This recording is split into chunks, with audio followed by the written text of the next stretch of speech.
this project came out of Nigel Stafford Clark's head. He was the one who decided we had to do something that would mark the 100th anniversary.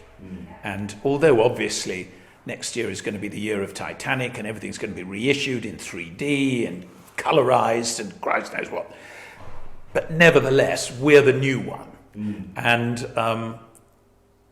And when he rang me up and said, was I interested in doing it, I was very excited. I mean, I was tremendously conscious that I wanted to do it. I didn't know when there would be another British go at this story, and almost certainly not in time for me.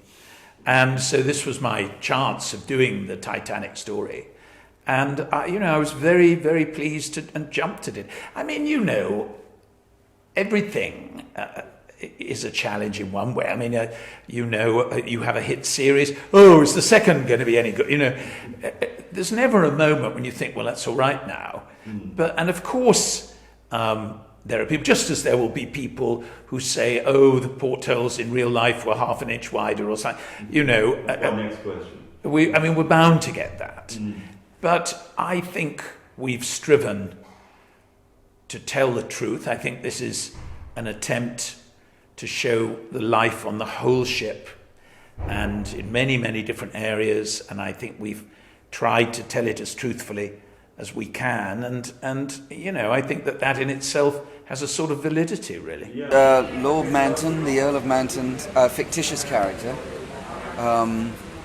but obviously representing the upstairs of this Titanic trip, and interesting man, quite progressive. Julian's written him politically a little bit more progressive than I'd imagined. So this is 1912, and the First World War is looming, and there's just a few little intimations of this man being a little bit kind of ahead of his time. Just a little In what way? What does he talk about?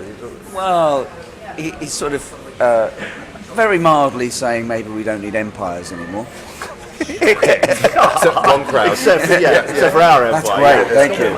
Thank you. So he's a bit of a liberal. No, well, it's subtle. It's just subtly laced in there, but it's made the character feel a little less stiff. When you're playing for an actor, you play aristocrats. It tends to feel like, you've got an iron rod up your back, and you're just talking in a stuck-up accent.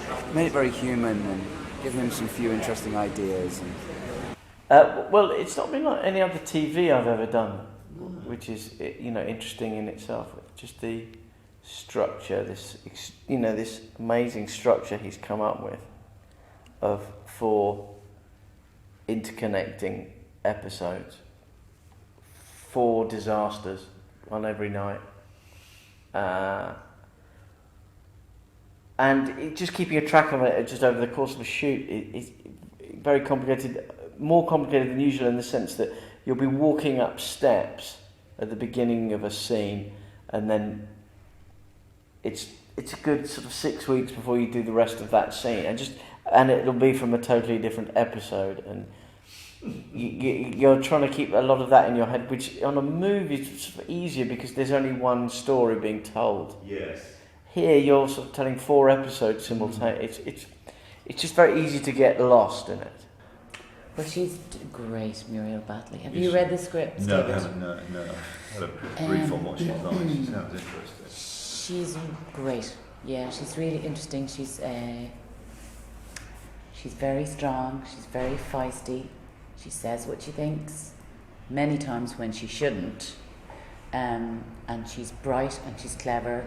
She's very cross a lot of the time with her husband, but there's a total...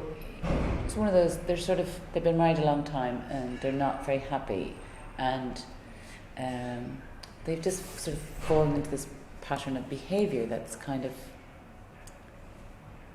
cross. Their default setting is cross, just cross with each other, but it's old stuff that's just built up and built up and built up. And then they're put into this absolute crisis and they have to decide. Well, they have to, if you're suddenly faced with it, there can be no bigger crisis. You're maybe or not going to live.